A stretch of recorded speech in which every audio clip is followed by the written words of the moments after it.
Okay, everybody, welcome back to the More Doors podcast. Today is episode 43, and we are here with an amazing investor, John Barker, who is the founding principal of 180 Multifamily, based right here in the DFW MSA. We're going to be back with John in an amazing show right after this.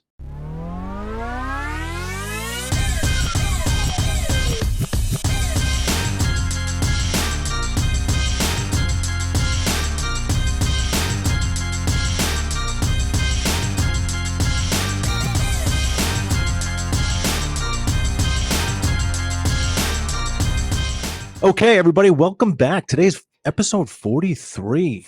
Just knocking them out. Just crushing it. It feels good to be back in the groove because there's a big gap between 41 and 42 because we all got busy. Yeah. Doing stuff.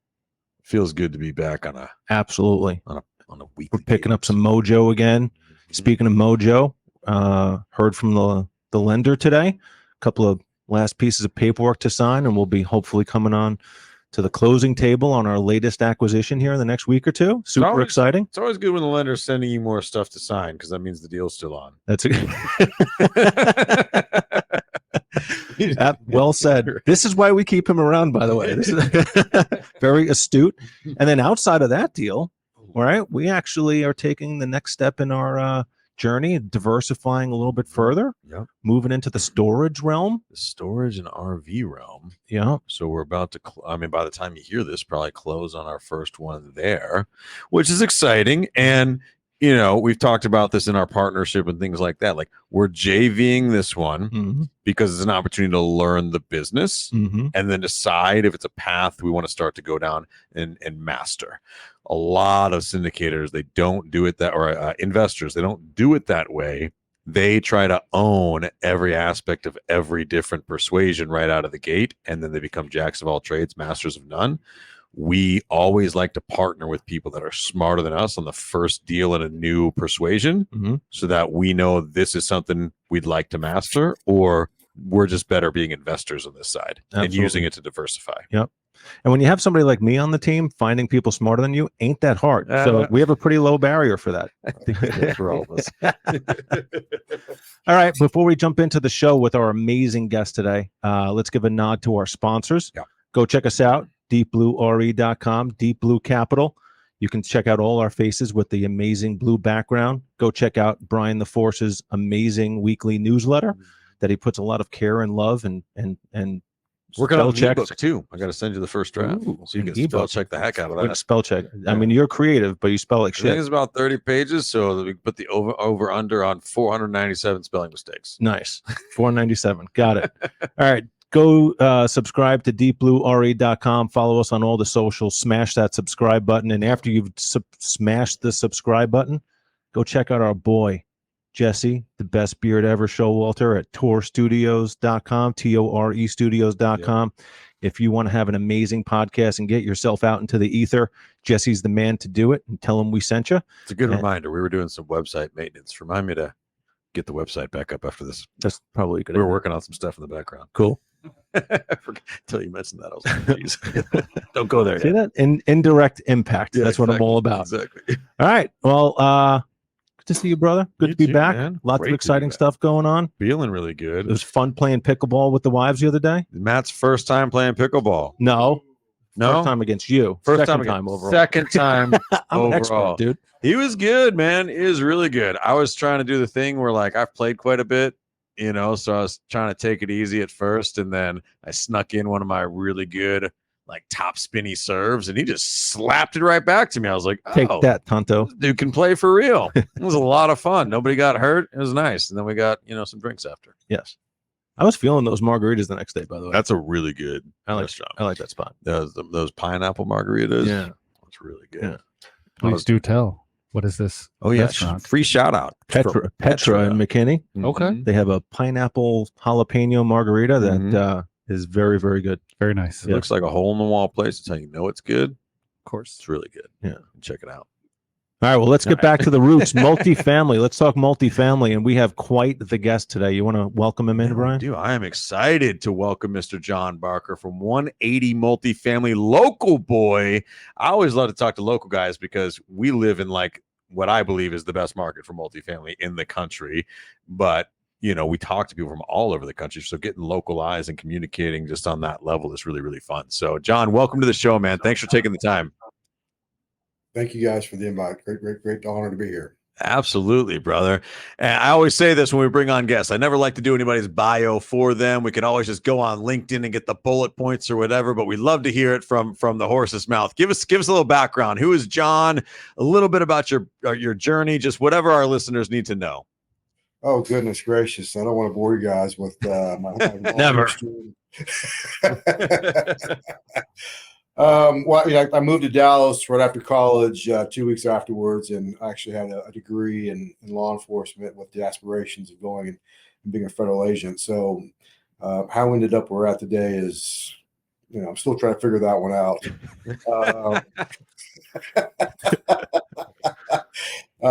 Was in Dallas for a few years and ended up getting into a broker's position at a national firm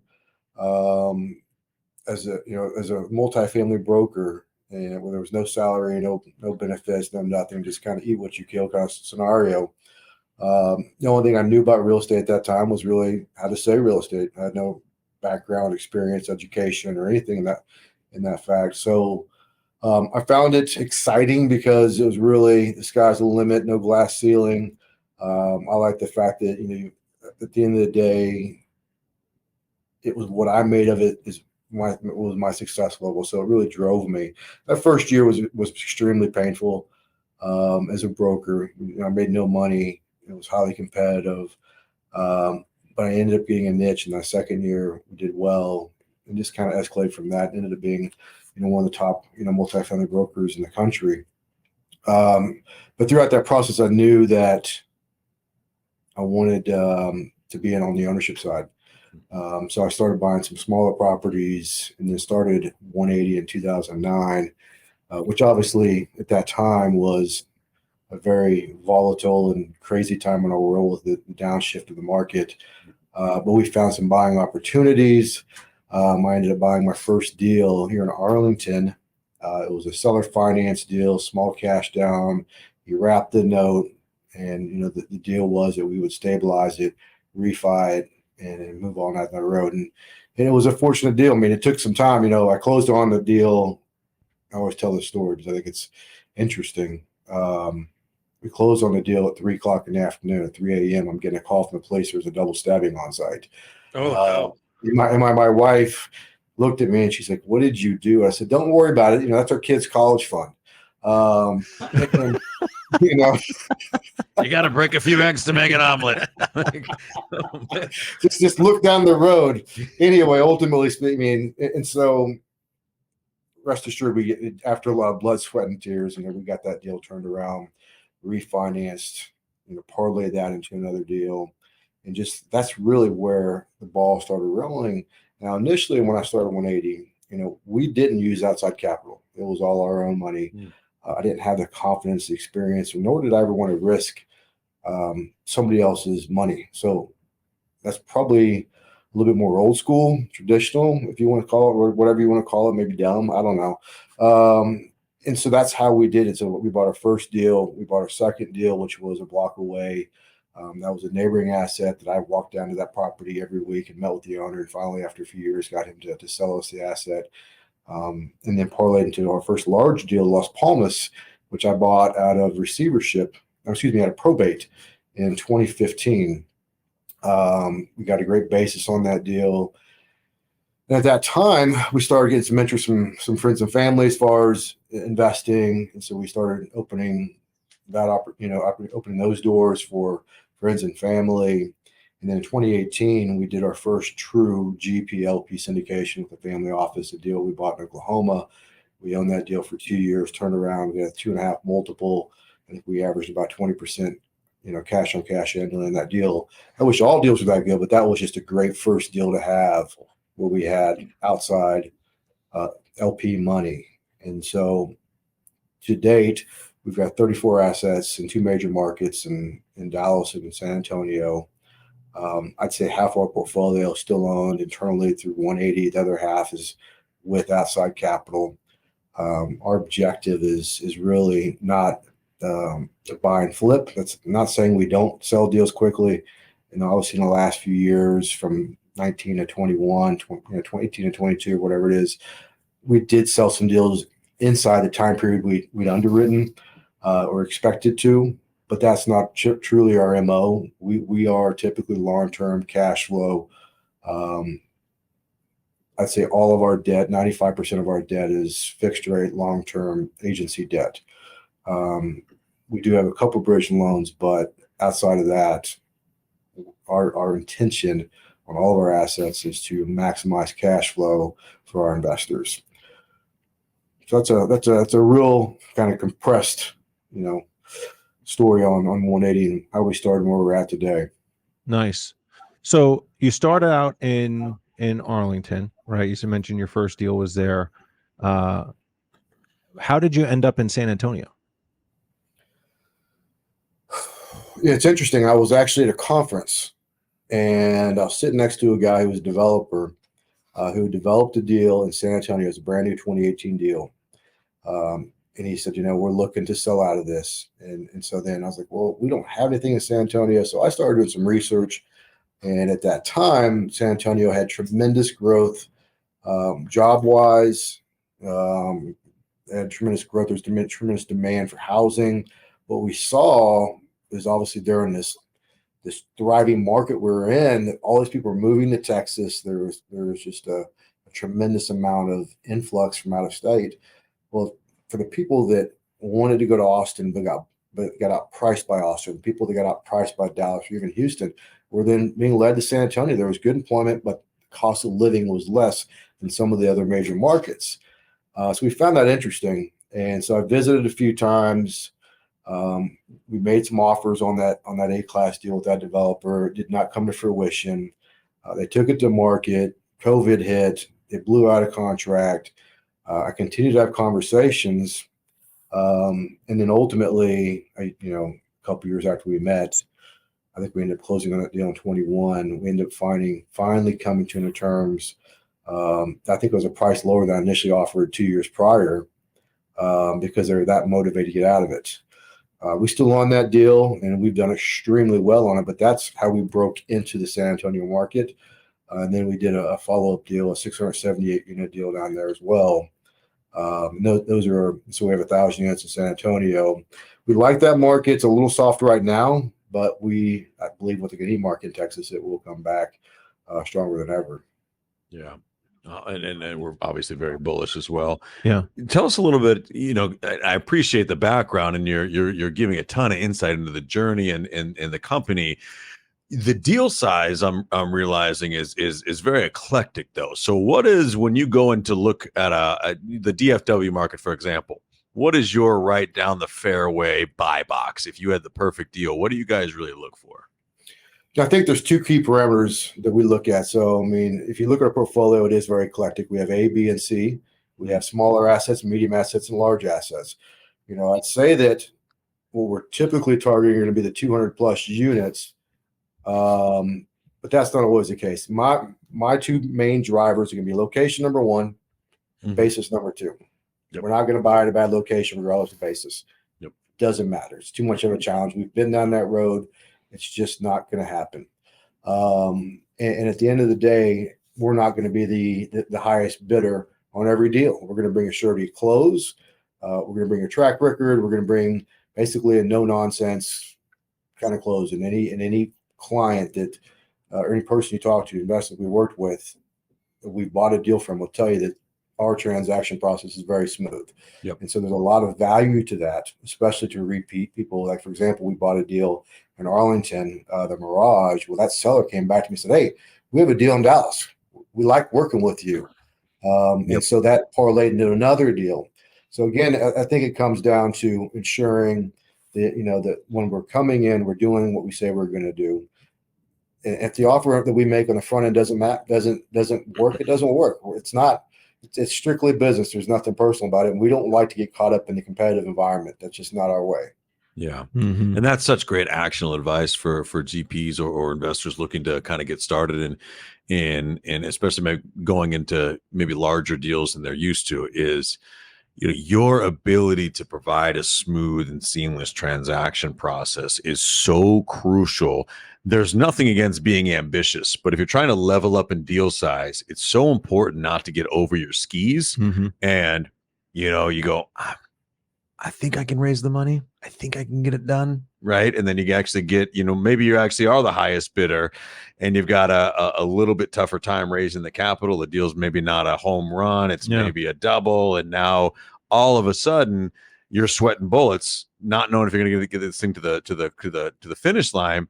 You might have been better off not getting the deal and making sure that you're working on building your relationships and network and business and investor list so that when you do go into a deal, it fits the size of what you're able to close on, because that will help propel you forward. That next deal is out there, and the brokers and everybody in the industry will want to come and partner with you if they know that when you sign on the dotted line, it's getting done. That's right.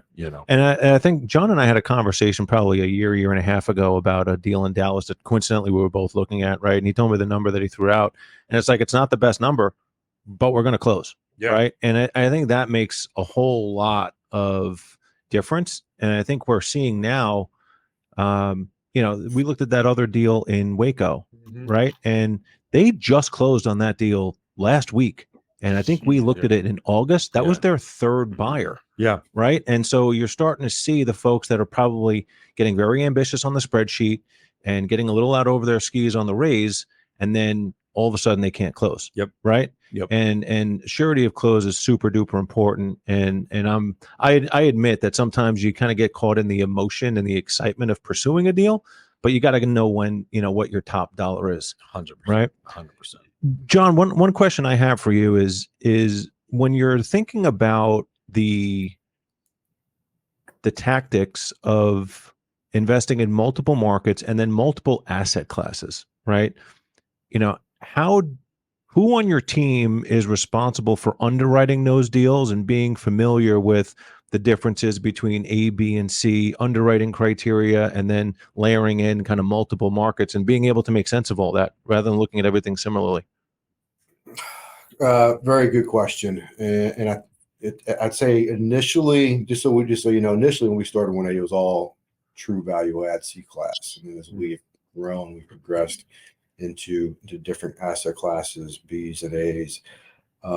And also initially, I'd say for the first 10 years, I probably underwrote every single deal just because I had the underwriting experience.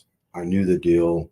I would go drive every one. I would do the due diligence, because when you're talking about that kind of dollars, those amount of millions of dollars, I just didn't have the faith in anybody else, because nobody looks at it as much and as clearly as you will. And so now we have analysts that underwrite deals, but we have a process that they must follow. And then I'll personally take a look at the underwriting, go through it myself, drive the deal.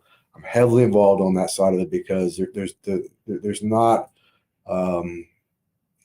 there's just not a huge margin for mistakes. It doesn't take much to really screw it up.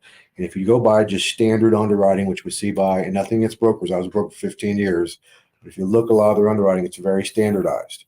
Deals are not standardized at the end of the day. Every deal is different. Every location is different. Every age is different. You have to know. That's the reason that we are very location specific. When I was a broker, I believed in specialization, meaning that I picked a market and I stuck to that market because I knew every deal in that market, and that's what created, this reputation of me being the expert of this location in South Dallas at that time. We take that kind of same approach and when we're buying. Our largest part of our portfolio is here in Arlington. We're the largest multifamily owner in Arlington as far as number of units. And we know this market like the back of our hands, and we do the research. When we go into Dallas, there's a very particular pocket. We have 20 properties. We know that market very well. San Antonio was probably our first venture in a market that we weren't as knowledgeable as maybe some of the other ones, but I did a bunch of research on the front end. Again, we don't feel comfortable, and nothing wrong with this, having properties all over the place. We want to know that I can drive to 5 of my properties in the next 15 minutes if I need to, because they're right here in Arlington. they're all pretty bundled close together is what I'm getting at. Nice. So you said you started out with C-class. I think you still have some, right? Some workforce housing. I have some of that in our portfolio too. Help us understand a little bit, John, about what it takes to be successful in that asset class, because you're dealing with you're not dealing with the smart tech apartments, right? You're not dealing with the software engineers. It's a different demographic. So why is that a good niche for you, and what have you done and the company done to be successful there? I think the niche, just to kind of rewind a little bit, has changed a lot. So, Okay. When we got into C-class value add, there was a large delta as far as the yields on a C-class deal versus an A-class deal. Mm-hmm. And so we could bank on a 20% annual cash and cash return back then. We could bank on an 8, 9, 10% cap rate. As the markets became more frothy, more competitive, we saw that delta really minimize. Mhm.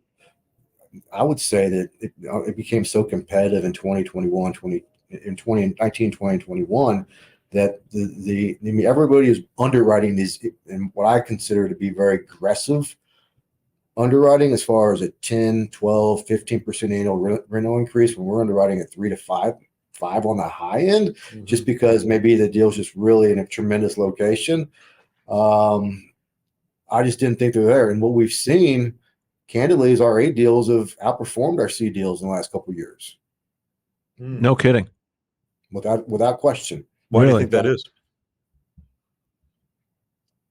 What do you think that is? Insurance has gone up, taxes have gone up. You can't push rents as aggressively as you can maybe on some of the A deals.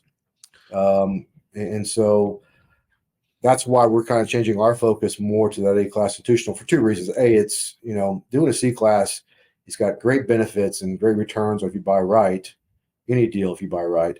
But there's also a lot of headaches to come behind it. Mm-hmm. You have the maintenance, the age, the inspections, the roofs. I mean, with a newer class, you're obviously going to still have a lot of maintenance expenses, but it's not going to be due to age and underground pipes busting. Not that doesn't happen, but there's just a different slew of issues.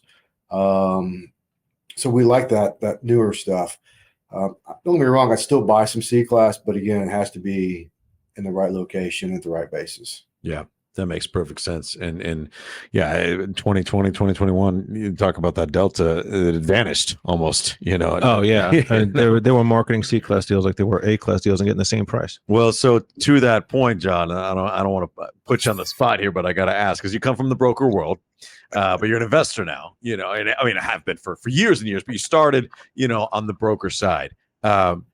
Give us a little bit of just your thought process on, how some of the broker pro formas and OMs and things like that, just kind of what you saw over the last few years develop as far as, how they paralleled reality in some ways, and really, I guess, also comment on maybe the value as a broker of really bringing realistic deals to the market. Right? Have you started to see, a lot of different have you seen that come back down to earth a little bit? Well, to answer the first part of your question, as far as the underwriting, I think being a broker gave me an advantage stepping into the investor side. Yeah. Because, there's a lot of things that I saw that I either learned from as far as what I should do or learned from as far as what I should not do. I learned a lot about, I watched brokers, investors, owners. I looked at the groups that were very successful and tried to take some of the stuff that they did to be successful. And then I saw other groups like in 2009 that, back then the huge thing was ticks, and that obviously is all dissolved. And, there's a lot of mistakes made. And, I think as a broker transitioning for me personally was, I kind of had an education that maybe some of these newer groups have not had. Which I found to be advantageous, just because I've seen it firsthand that other people do. As far as when we get broker underwritten deals today, I don't even look at the underwriting. We look at we pull up the financials ourselves. We underwrite ourselves. I am not going to rely on, again, I was a broker, so I'm not talking smack. I just, I have to know what our numbers are. Whenever we get a deal, we're going to look at the income that property has, and then we're going to plug in expenses where we run our assets at in that location. Right. So if we're buying an Arlington, we know where we're going to run it at. Now, if somebody else is running it thinner or fatter, that's up to them. But we're going to plug in our numbers, and that's how we underwrite our deals. Will you, we've had several, guests that have talked about this philosophy, and we've exercised it ourselves, right? When our underwriting diverges relatively substantially from the broker's underwriting, we'll push to jump on a call and talk about it. We try to be as vocal and as transparent as possible, because I think that a lot of investors have a fear of, I don't want to throw an LOI in at the price that I'm comfortable with, because they're gonna look down on me. They're going to blacklist me. They're going to think it's too low, right? We always want to put an LOI in, but we're always happy to jump on a call and say, here's our thought process, right? Like, we want to be fully transparent. And even if we don't get the deal, I don't think we just preserve the relationship. I think we enhance the relationship, because now you know more about our business and the way that we view the market and we view deals. And I think that education back and that communication back and forth helps to show that while this deal isn't right for us, we still need to be on your list of priorities, because we take this business very seriously. And I agree. And so it's always good to have that conversation with the broker one way or the other. But also, with that being said, being a broker before, for example, in 2006, 7, 8, it was very frothy.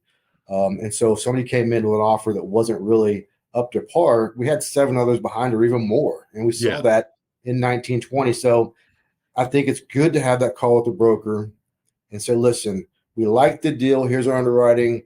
If you think my offer is not going to even stand a chance, I don't want to insult anybody, let's have that conversation. But here's why you should consider my offer.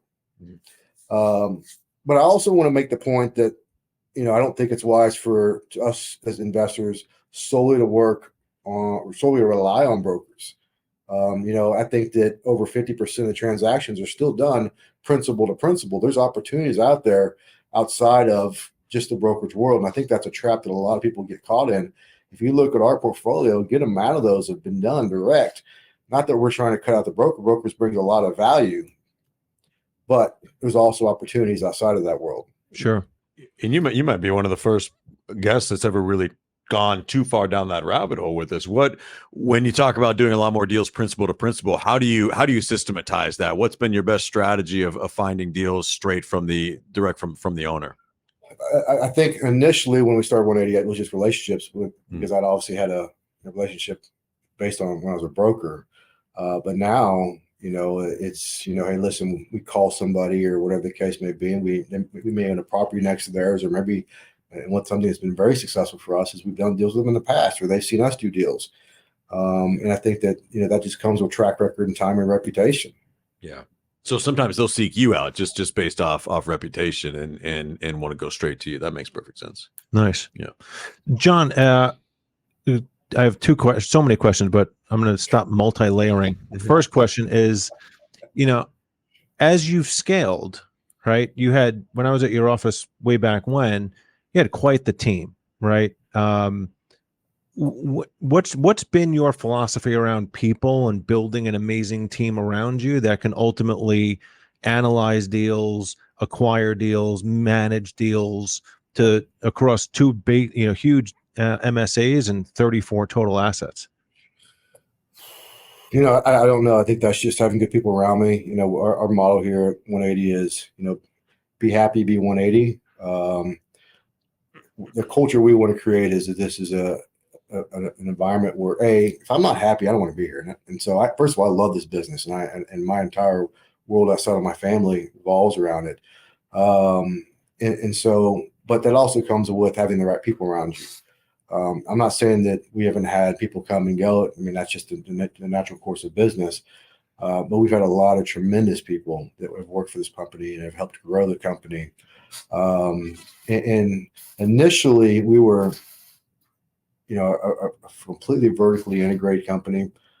So we had a team up to 100 people at one point. We've recently made a change to where we've actually partnered with Willowbridge on a third-party management company. So our team is in essence gotten smaller because they're not technically working as a 180 employee, but we still have a great corporate team. We have fun events. They all, on the executive level, get a piece of the deal. We absolutely offer equity pieces to all these guys that have been here, all these people that have been here for a great good amount of time and shown value and shown loyalty. We want to reward that. Yeah. So I'm part of the Jake and Gino mastermind, and they do something very similar on their property management team also. Can you double tap into that a little bit? Like, what does that look like if I'm someone that wants to come join the 180 family, right?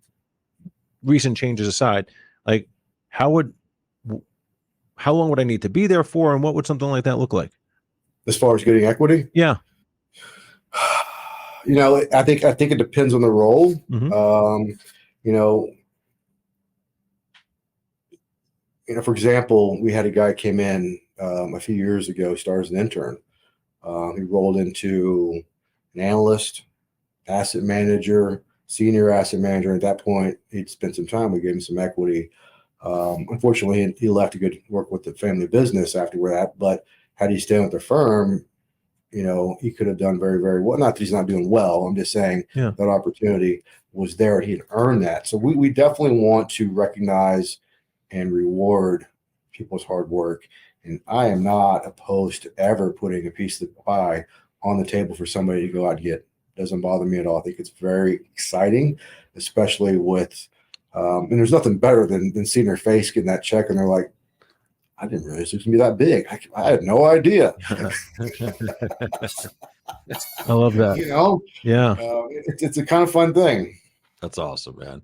Well, and to that end, it started just you and I assume a couple partners. What was that first, as you built out the team and the organization to where it is today, what was that first hire or outside person? Where did you get to a point where you go, it's time to expand and bring more humans into the fold? How did you know it was time, and what was the first kind of role that you brought on? So, obviously when we bought Bella Vita, which is our first deal in Arlington, my partner at that time, Lance, was actually in the office almost on a daily basis. I was actually still brokering for a little while after that. And so really he and I were just running everything except for we had an on-site manager and an on-site maintenance person or whatever is necessary. I think we ended up having 4 assets under our belt prior to bringing on somebody that was basically like a regional manager. Okay. And so at that point, we'd already had, 400 or 500 units. It was like 400 units at that time. And then we brought in an operations person, and she brought a great background, and she helped with the operations as we continued to grow, because we had a lot of growth in the next few years. Between 18 and 21, there was just like with a lot of people, a lot of growth. So we really needed to have the right people in place, the right training, the support team, the whole 9 yards. Yeah, makes sense. Yeah. When I bought Las Palmas, it has 3 offices in the office. And I sat in that office. My office was in that property. No kidding. Oh, wow. Initially. Yeah. So I worked out of that property. And then eventually, as we hired, that operations person, and then I ended up getting an office space down the road. Nice. Yeah. So we've kind of kicked around a little bit of a rough sketch about, at what point we're going to make our first hire and where we're going to plug them in. So that's super helpful. You mentioned something earlier, John, that I wanted to circle back on, just from a timeliness perspective. So you started your investing journey in 2009, which is just after 2008, which was, the absolute meltdown. It's like the scariest time to start, but also like the best time. Exactly. Exactly. If you can make it here, you can make it anywhere, right? I didn't know it was the best time back then. Yeah, no one did. I had this conversation. It was just scary all the time. Yeah, we never know until we look back. You're Right. like, I'm so blessed. And here we are 15 years later, and it's not an easy market, right? Inflation, interest rates, cap rate decompression, consumer sentiments down, so on and so forth. Are you seeing any sort of similarities at in this stage of the market cycle as to back in 2009, or are there any major differences that you've picked up on? there's no question we're in a down market. Maybe not, it's just a very different down market than '09. Right now we're really fighting inflation and debt's crazy and interest rates and the whole 9 yards. It is obviously a very challenging market, and rest assured we've made our fair share, if not more than we want to, mistakes even in this market. But at the end of the day, it's just about making sure that we're putting our people in the best position. We're keeping our residents happy. If we do that, then ultimately, hopefully, we'll be successful.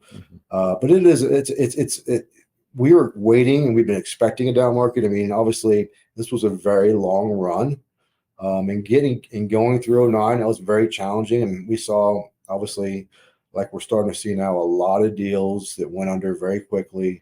I think in '09 is a little bit different, where they just foreclosed very quickly. Whereas I think now lenders are being a bit more, I guess they're doing more research, more details, because they're trying to do some modifications, some reworks on some of these loans that are out there. So maybe it's the sky's not falling as fast. It seems to be a little bit more slow and drawn out. But it is a challenging market without question. We're seeing rent soften, the markets are softened. We see that renters are having more challenges on paying their rent. So we just try and do the best we can to get through it. Mm-hmm. Have you seen any sort of change in renter propensity to move? Are they staying longer? Are the good ones staying longer? Are the bad ones staying longer? Or are you seeing any sort of prolonged vacancy because other people aren't looking to move? Well, I'd say, these the bad ones are staying longer. Well, I mean, the bad ones, if they can, they'll stay for free for as long as they can. Sure. What we're seeing actually, and it's interesting. Every market is different. But what we're seeing is people bunking up, cost of living. So our demand, especially on our properties in East Dallas, for the 2 bedrooms is 88 to 2. So 80% of our traffic is for a 2 bedroom, because they were living by themselves. They're seeing the cost of living has gone up, inflation, their debt, credit card debt's at an all-time high. And so people are starting, we're personally seeing, and I don't know about you guys, but we're seeing more demand for 2 bedrooms because people are bunking up. Interesting. Really good point. Think about it that way. Yeah. As far as, the going forward, the spread seems to be narrowing a little bit, the bid ask. It seems like sellers are getting a little bit more realistic. Buyers are actually being able to get deals, things like that. Are you guys a little bit more in buy mode right now than you have been for the last couple of years? Are you still waiting? Is it just kind of on a case-by-case basis? What does that look like? We've been sitting on the sidelines pretty patiently for about the last year and a half, but we are preparing. And so we've made some changes internally because we want to focus on the buying opportunities that will lie ahead. So we are making some moves internally. We're deciding on really what markets we want to target. But we're going to be very meticulous. We're going to be very cautious. Again, we're not looking to be the biggest player in the block and just try and take down whatever we can. Our objective is to buy the best deal that we possibly can. And whether that happens tomorrow, 3 months, 6 months is to be determined. But we absolutely are prepping for acquisitions in the short or long term. Sure. Nice. You mentioned before the show, we were just chatting, and you actually mentioned that some of your guys' interest is actually more in the smaller deals right now. Where's that coming from? Well, we've always historically done larger deals. We started obviously our first deal was in 80. How many units was Bellavita? 86. I can't remember now. Okay. But we did buy a portfolio out of receivership about a year and a half ago. It's a range of smaller assets in Old East Dallas and Lakewood. Not probably our typical, profile of stuff we would buy, but it's such a tremendous location. There's so much growth. And these properties are so unique. They're, we call them boutique. We call them luxury boutique, and they're really cool, and they're really artsy, and they're really just outside the box. So for that resident that doesn't want to live in that 400 unit institutional deal with the cold cement hallways, this is the place to go. And we've seen a lot of demand for those kind of properties. It's, for guys like, for me, I can remember the TV show Melrose Place. You want to know your neighbors, go out and hang out by the pool and talk with all your friends and do all that good stuff.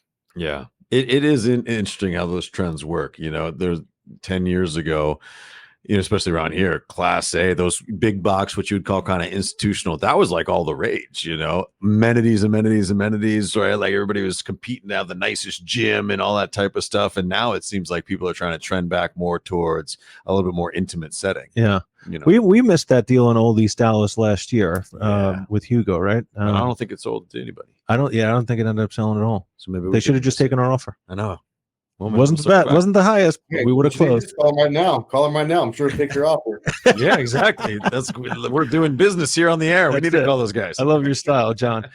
So, John, I wanted to double tap into something that you talked about, right? So you were vertically integrated, and you recently went through kind of a major transition to partner with a third-party PM. So can you walk our audience through that, and maybe a little bit about the why and why you chose this particular company? Absolutely. Again, reflecting back to my brokerage days, and then transitioning into multifamily, a couple of things I saw as a broker, and obviously this was a long time ago, and we just saw that we felt that nobody would care about our properties more than we did. Yeah. And even though it would be less time on us as far as managing it, we had concerns because this was our first, second, and third deal. We had all of our eggs in this basket, and we just didn't have that ability to take that kind of risk. So we felt it was necessary for us to manage it ourselves. And candidly, we felt that we could be more efficient, more effective, keep our costs down, which we did. We showed that across our portfolio. And not to say that, and with any business, whether it's real estate, flipping burgers or whatever, there's going to be good companies and bad companies, and we just saw some people in that field that we just weren't so sure of, and so that wasn't, again, a risk that we were willing to take on. So we decided initially to manage our assets, and as I mentioned, I worked out of Las Palmas myself in the back office for the first couple of years, and then as we grew, our management company grew pretty fast as well. And we got up to just under 100 employees, which is, your managers, your assistants, your maintenance, the porters, the whole gamut. And we've had a lot of success on the management side. The issue is not the issue, but the thinking is, as we look at the future, look at our growth, when you scale up to 34 properties and you've got all these all this management stuff going on, it has taken away time for me to do what I love, and B, what I think I'm somewhat good at, which is acquisitions, dispositions, working with investors, doing really what I'm supposed to be doing. And I think that with the market being as challenging it is, all of our focus got shifted to operations, when it should be, let's look at the future and how do we continue to grow 180. Right. And that's really what's most important right now. Now, candidly, when we were smaller, partnering with a group like Willowbridge, which was formerly Lincoln, they would have taken us on. But now that we have the scale that we do, it's a good fit for both of us. It makes us comfortable because they're an institutional group. They're, the largest management company in DFW. They're I think the third in the country. They've got 2,500 employees just in Dallas-Fort Worth alone. So they've got the resources, the ability to manage these assets, to bring in good teams, great training programs, and tremendous communication from what we've seen. It's just been a good fit that we, thus far. And so what that has done is enabled us to focus on what we need to do, which is look at the future and where can we grow 180. And we also want to, you mentioned earlier about you guys are doing self-storage and diversifying. We also want to diversify. We're actually no longer 180 multifamily. We're now 180 properties because we don't want to be just segmented as multifamily. We want to, or something just in it, we also want to go outside of multifamily. We want to do some retail, some self-storage, Sure. and touch a couple other product types just to see working with those as well. Yeah, that makes, and that was about the most calm and like humble way to describe building a massive organization Yeah, I've ever seriously. heard. I want to be, because we could talk about this for so long, and I want to be respectful of your time. I would ask that, John, if you'd be willing to come back on at a different time and share the journey of building the management vertical right out of the gate, because growing it to 100 or 150 people, I mean, you kind of glossed over that part, but that had to have been a heck of a learning experience. And I think that we talk about these things, or I listen to other people that have built that stuff, and in my head I go, just from a systems and processes and day to day, it's like, how do you build that while still doing acquisitions and everything? So I would just love to learn how you efficiently built that out and scaled that without the world just being on fire all the time, because it feels like a heavy lift. Well, I'll tell you this, when I started the management business, I had a full head of hair. So don't tell you anything. Fair enough. Oh, that's a good way to put it. Oh, that's funny. So I know we're coming up on time here, but one more question about the transition, John. So you have 34 assets, lots and lots of units. You make a big transition like this. Was this based on relationships with people that you had there, or did you open up the phone book and call a bunch of institutional property management companies to decide which one was best for you? Like, what was through that decision process? We have to, obviously, especially with our deals that we have, LP money on, we have to be we want to be very conscious of how that's going to affect our investors.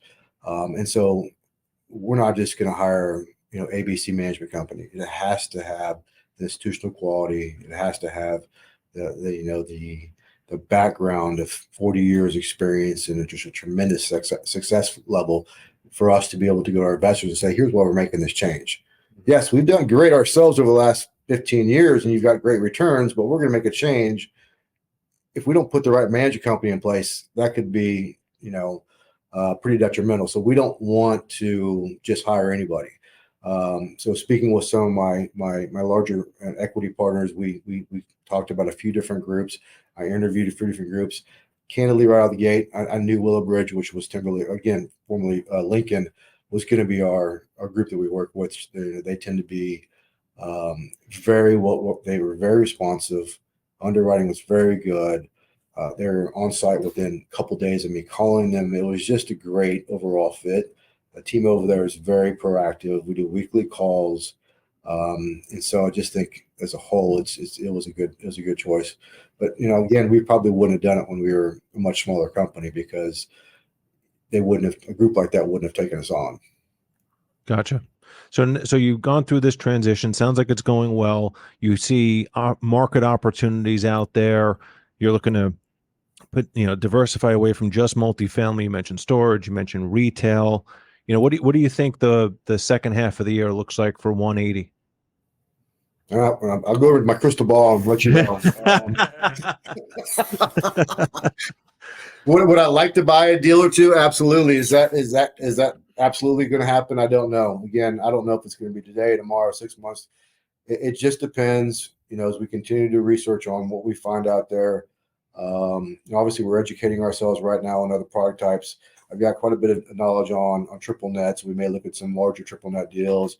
We're also looking at multifamily, looking at in the markets that we know, the product type that we're identifying. We really want to be in that A class in the markets that we know. So just depending on what comes around and if it makes sense or not. And if something does, then we'll absolutely capitalize on it. But again, as I mentioned, we're not just going to buy a deal to buy a deal. Yep. Love that. It makes perfect sense. Awesome. John, there was a ton of gold in this, and I think there's probably 3 or 4 spots where we need to just go grab some shorts and share your wisdom out there. Where can our listeners find you if they want to go out and follow your wisdom and follow the growth of your company? Well, find me. I don't want anybody finding me. Fair enough. So, I mean, our website's 180prop.com, but, outside of that, I don't really do any social media. I guess all that stuff's done through through my team and stuff. But I keep things pretty quiet, to be honest with you. You do have a LinkedIn profile. I know that much. I do have that. It's the only social media I have. So All right, nice, Fair enough. good stuff. Well, go find John on LinkedIn if you can. Check out 180prop.com and subscribe over there if you can. This was fantastic. I'm definitely going to go just rewind this right when I get home. Absolutely. As soon as it gets published, I'm definitely listening to this one again. John, I'm so thankful that you took the time to join us today. For our listeners, go follow John. Go subscribe to deepbluere.com. Go check out Jesse at tourstudios.com. And we'll be back with episode 44 next week. Thanks, everybody. hey, thanks, guys. I appreciate it.